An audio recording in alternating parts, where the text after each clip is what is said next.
channel, guys. This video is going to be about the Black & Decker water boiling kettle. From the outside, this kettle looks superb, has a nice steel finish to it, and the build quality looks awesome. Open the top lid of this kettle. You need to press the center button and open up. Switch on the power button. You can power it on by this power button. The big advantage of this Black & Decker kettle is the availability to set temperature up to which you want to boil your water.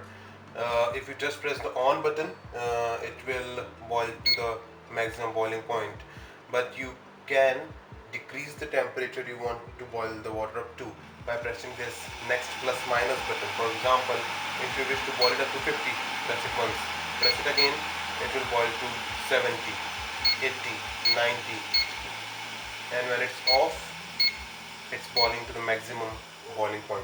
This Black & Decker water kettle has these clear water markings with minimum and maximum amount written on it.